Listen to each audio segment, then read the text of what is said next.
Assalamualaikum warahmatullahi wabarakatuh. Selamat pagi anak-anak. Baik, pada sesi pertama ini saya akan membahas tentang mata pelajaran otomatisasi tata kelola humas dan keprotokolan. Mengenal kehumasan yaitu dimulai dari sejarah humas yang berada di dunia. Menurut E. Philip Bedderly pada tahun 1906 yang selanjutnya dikenal sebagai The Father of Public Relations karena sukses menanggulangi kelumpuhan industri batu bara di Amerika Serikat. Pada perkembangannya, humas di dunia itu terjadi pada abad ke-19 hingga 1968. Pada abad ke-19, public relation di Amerika dan Eropa merupakan program studi yang mandiri didasarkan pada perkembangan ilmu pengetahuan dan teknologi. Lalu selanjutnya, di Amerika perkembangannya lebih ke arah bisnis pada tahun 1968 hingga sekarang.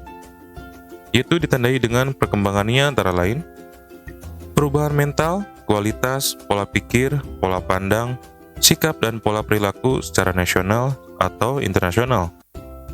Berikutnya, membangun kerjasama secara lokal, nasional, dan internasional, dan saling belajar di bidang politik, ekonomi, sosial, budaya, iptek sesuai dengan kebutuhan era global atau informasi. Dan sejarah humas yang terjadi di Indonesia, yaitu terbentuknya perkembangan humas secara konseptual ditandai dengan berdirinya organisasi humas pertama yang didirikan oleh Pertamina dengan adanya divisi Hupmas yang disebut Hubungan Pemerintah dan Masyarakat. Hupmas yang didirikan Pertamina mempunyai tugas untuk menjalin hubungan komunikasi timbal balik dengan pihak klien, relasi bisnis, perusahaan swasta, BUMN, asing, dan masyarakat. Lalu, public relation di Indonesia dibagi menjadi 4 periode, menurut Rosani Ruslan pada tahun 1998. Periode pertama yaitu terjadi pada tahun 1962. Pembentukan humas di Indonesia lahir melalui Presidium Kabinet Polisi Militer Juanda yang menginstruksikan agar setiap instansi pemerintah harus membentuk bagian atau divisi humas.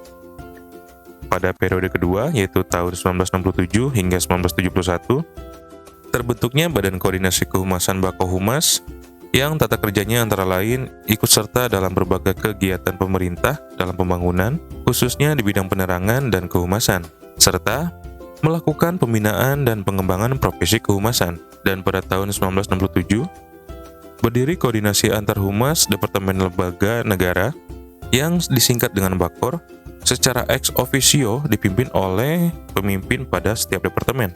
Dan pada tahun 1970 hingga 1971, Bakor diubah menjadi Bakohumas atau yang disebut dengan Badan Koordinasi Kehumasan Pemerintah yang diatur melalui SK Menpen nomor 31 pada tahun 1971 yang menjelaskan bahwa Bakohumas menjadi institusi formal dalam lingkungan Departemen Penerangan Republik Indonesia.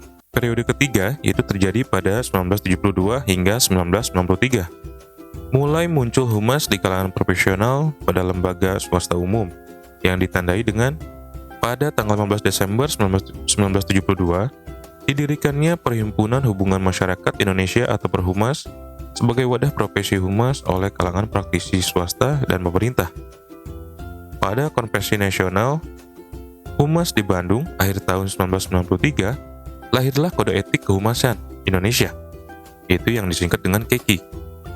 Perhumas juga tercatat sebagai anggota International Public Relations Association atau yang disebut dengan IPRA dan ASEAN Public Relations Organization atau yang disebut dengan PAVRO. Dan pada tanggal 10 April 1987 di Jakarta, terbentuknya Asosiasi Perusahaan Public Relation atau APRI yang bertujuan sebagai wadah profesi berbentuk organisasi perusahaan public relation yang independen atau konsultan jasa kehumasan.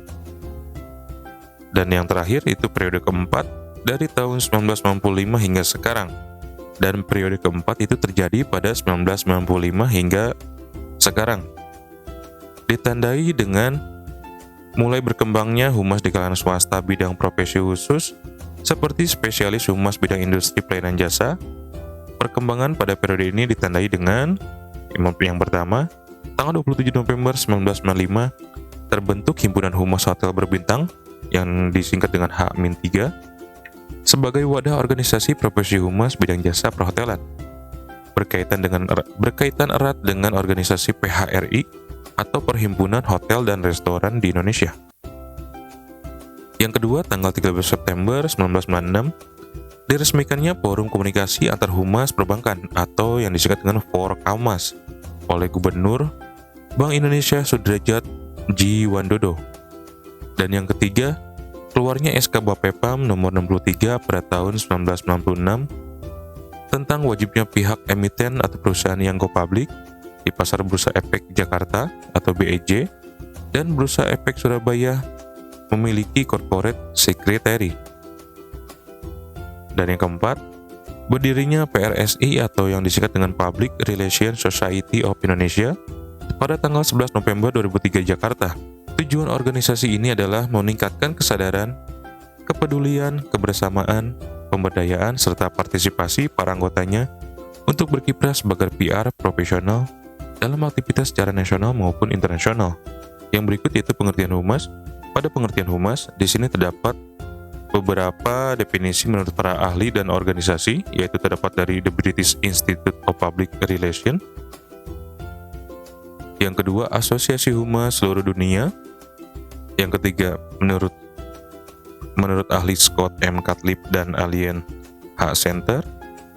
Lalu, menurut organisasi The Public Relations Society of America, menurut ahli Edward L. Bernay, dan yang terakhir menurut Frank Jepkin 1986, yang diartikan itu humas adalah sesuatu yang terdiri dari sebuah bentuk komunikasi berencana baik dalam maupun keluar organisasi dengan publiknya untuk mencapai tujuan khusus, yang ini pengertian bersama. Dan selanjutnya, definisi humas itu dibagi menjadi dua arti. Yang pertama itu sebagai metode of communication yang memiliki ciri yakni komunikasi dilaksanakan dua arah secara timbal balik. Kegiatan yang dilakukan meliputi penyebaran informasi, pelaksanaan persuasi, dan pengajian opini publik. Yang ketiga, tujuan yang ingin dicapai adalah tujuan perusahaan itu sendiri. Ciri yang keempat, sasaran yang dituju adalah public intern dan extern. Dan ciri yang terakhir, efek yang diharapkan adalah terjadinya hubungan yang harmonis antara organisasi dengan publiknya. Dan sedangkan menurut definisi state of being, ciri humas yaitu merupakan perwujudan kegiatan berkomunikasi sebagai lembaga. Humas dilembagakan dalam bentuk divisi, bagian ataupun biro yang mengurusi fungsi humas. Berdasarkan rumusan dari Departemen Penerangan Republik Indonesia, fungsi humas yaitu dibagi menjadi 4. Yang pertama, melaksanakan hubungan ke dalam, yaitu pemberian pengertian tentang segala hal mengenai Departemen Penerangan terhadap internal publik, yaitu karyawan. Yang kedua, melakukan hubungan keluar, yaitu pemberian informasi tentang segala hal yang mengenai Departemen Penerangan terhadap eksternal publik, yaitu masyarakat pada umumnya. Yang ketiga, melakukan pembinaan serta bimbingan untuk mengembangkan kehumasan sebagai medium penerangan. Dan yang terakhir, menyelenggarakan koordinasi, integrasi, dan sinkronisasi serta kerjasama kegiatan public relation atau PR, atau pula yang disebut dengan hubungan masyarakat untuk penyempurnaan pelayanan penerangan terhadap umum. Lalu terdapat pengertian fungsi humas menurut Edward L. Bernay, yaitu yang pertama, menyediakan penerangan atau pemahaman kepada publik. Yang kedua, melaksanakan persuasi kepada publik untuk menjadi sikap dan tingkah laku publik berubah. Dan yang ketiga, usaha mempersatukan sikap dan perilaku lembaga sesuai dengan sikap dan perbuatan masyarakat atau sebaliknya. Pengertian fungsi humas menurut Janalis Janaid yang dibagi menjadi dua fungsi, yaitu fungsi konstruktif merupakan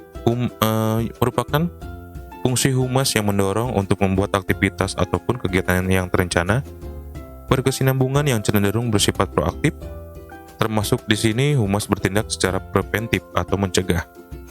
Dan fungsi yang kedua yaitu fungsi korektif. Humas dapat mengatasi terselesainya permasalahan yang terjadi dalam organisasi. Fungsi ini sama halnya dengan suatu penyakit. Ketika orang sudah dalam keadaan sakit, maka upaya selanjutnya adalah upaya mengobati menuju kesembuhan. Oleh karena itu, mengobati adalah salah satu upaya penyembuhan, maka dapat jadi upaya ini gagal total sehingga menyebabkan kematian. Pepatah mengatakan mencegah lebih baik daripada mengobati. Nah, mungkin itu isi dari fungsi korektif. Karakteristik humas itu dibagi menjadi 4. Yang pertama, adanya upaya komunikasi yang bersifat dua arah. Yang artinya hakikat humas adalah komunikasi. Namun, tidak semua komunikasi dikatakan humas. Komunikasi yang menjadi ciri kehumasan adalah komunikasi dua arah yang memungkinkan terjadinya arus informasi timbal balik. Karakteristik yang kedua yaitu sifatnya yang terencana. Sifat humas yang terencana mengandung pengertian bahwa kerja atau aktivitas humas merupakan kerja atau aktivitas yang berkesinambungan, memiliki metode terintegrasi dengan bagian lain dan hasilnya tangible atau nyata. Syarat terencana dan berkesinambungan ini merupakan salah satu syarat yang dinilai dalam kompetisi tertinggi program PR internasional. Lalu, berorientasi pada organisasi atau lembaga. Dengan mencermati orientasi tersebut, maka syarat mutlak dalam kerja humas adalah pemahaman yang tinggi terhadap visi misi dan budaya organisasi atau lembaga, visi misi dan budaya organisasi. Inilah yang menjadi materi utama humas, sehingga dapat mencapai tujuan humas dan mendukung tujuan manajemen lainnya, termasuk tujuan marketing. Dan yang terakhir, sasarannya adalah publik, yaitu suatu kelompok dalam masyarakat yang memiliki karakteristik kepentingan yang sama. Jadi sasaran humas bukanlah perorangan. Hal ini perlu disampaikan sebab masih ada yang mengistilahkan PR sebagai personal relation. Selanjutnya yaitu tujuan humas. Menurut Mainanda pada tahun 2008, tujuan humas dibagi menjadi 2 yakni. Yang pertama tujuan internal. Bagi internal organisasi, tujuan humas adalah untuk mencapai karyawan yang mempunyai kegairahan kerja. Hal tersebut diwujudkan melalui yang pertama, seorang pemimpin harus memperhatikan kepentingan-kepentingan para pegawai, baik ditinjau dari ekonomi, sosial, maupun psikologis. Yang kedua, membina mental attitude, agar anggota atau karyawannya dapat memberikan kesan positif pada publik. Yang ketiga, memperlakukan tipe karyawannya dengan sikap yang sama, tanpa membedakan tingkat, pendidikan, dan lain-lain. Dan yang terakhir, mengadakan upgrading atau memberi kesempatan untuk mengikuti pendidikan lainnya yang secara psikologis dapat menaikkan martabat mereka. Lalu, tujuan eksternalnya yaitu untuk mempererat hubungan dengan orang di luar badan atau instansi hingga terbentuklah opini publik yang beragam terhadap badan tersebut. Dan yang kedua, mengadakan komunikasi yang efektif yang sifatnya informatif dan persuasif yang ditujukan kepada publik di luar badan tersebut. Baik, untuk materi pertemuan pertama cukup sampai di sini. Bagi kalian yang ingin bertanya, silakan hubungi saya via WhatsApp pada nomor yang tertera di video atau di bahan materi. Setiap pertanyaan akan saya layani mulai pukul 8 pagi hingga pukul 3 sore. Terima kasih sebelumnya. Selamat berjumpa kembali di materi berikutnya. Wassalamualaikum warahmatullahi wabarakatuh.